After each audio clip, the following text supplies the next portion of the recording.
Yo, what's going on, guys? It's your homies over here today, bringing you guys a brand new video. Now, in today's video, we're going to be doing a review of the Artisan Zero X-Soft in the orange to dye colorway. I've been using this mouse pad for about 2 months now, and I've been thoroughly enjoying it, so I figured I'd do a review for you guys. So first, we can talk about the stitching. The stitching is the same on any Artisan pad, but if you haven't used one before, the surface is basically higher than the stitching, so you're never going to have contact on your wrist with the actual stitching itself. It's just going to be straight contact with the surface of the mouse pad, which is absolutely amazing, and I don't understand how any mouse pad company wouldn't want to follow suit with this. The pour on base is also absolutely amazing, as usual with Artisan. This pad is going nowhere once it's stuck to your desk. Over time, it just gets even more stuck too, and it's actually like low-key kind of satisfying when you pull it up because it gets that stuck. It makes like almost like a sticker type of feeling. Artisan always has top-notch quality when it comes to these things, and I genuinely believe they make a pad for everyone, whether it's control to speed. They just have so many different options, and I totally recommend Artisan for anybody out there looking to get a higher quality mouse pad. Overall, the Zero is a very well-balanced pad. It's more on the controlled side though. It shines in TAC FPS games and more static scenarios. This pad does work for tracking as well as other scenarios. It just shines more in static, I would say. Other control pads often struggle when it comes to tracking, but the Zero does just fine. If you're somebody who's on a hybrid pad or a speed pad and want to try something a little more controlled, I would 100% recommend the Zero. You guys are probably wondering if you should get the Soft or the X-Soft, and in my opinion, the Soft and the X-Soft pads don't have much of a difference in speed,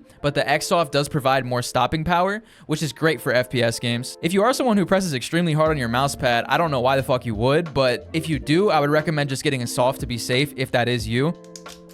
But like I said, the X-Soft provides a little bit more control, especially in games like Valorant and CS. It's super nice for that. This orange colorway is just absolutely beautiful, and it makes any gaming setup pop. When I saw these came out, I definitely knew that I'd be getting one soon. They now have like a white colorway. I don't know if it came out for the Zero yet, but it's definitely out for the Shidenkai. I think the Shidenkai might be a little too fast for me. I honestly just want to buy it to get the white colorway. These new colors are so fucking beautiful. Just to be clear, this pad is a control pad, but it's not a mud pad. The pad has some speed to it, but it also has exceptional control, making it perfect for flicks and micro adjustments in FPS, like I said. This pad is slightly textured compared to something like my Hien. The texture isn't in any way abrasive or irritating. It's just not as silky smooth as something like the Raiden. Compared to my Hien Soft, this pad is definitely smoother.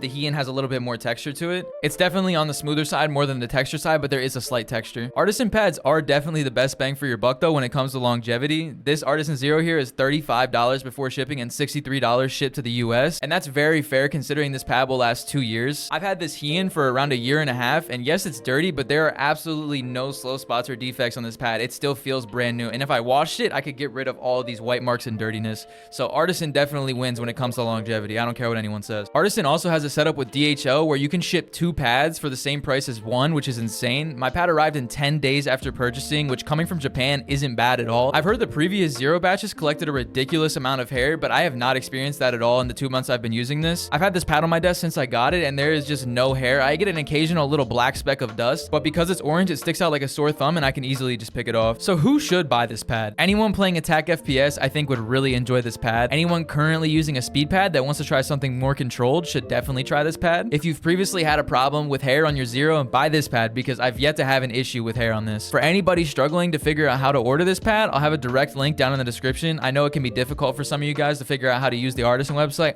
I don't know how, but hey, no hate. The link will be down in the description. Click on that, John, and you'll be sent straight to the Artisan site in English to buy this pad. I hope you guys did enjoy this review. I tried to cover every single aspect. When it comes to mouse pads, I'm not really sure what else to talk about, so let me know if I missed something down in the comments. I've really been enjoying the Artisan Zero. It feels great for TAC FPS. I recommend it to anyone out there. I hope you guys have a good rest of your day, and I'll talk to y'all later. Peace.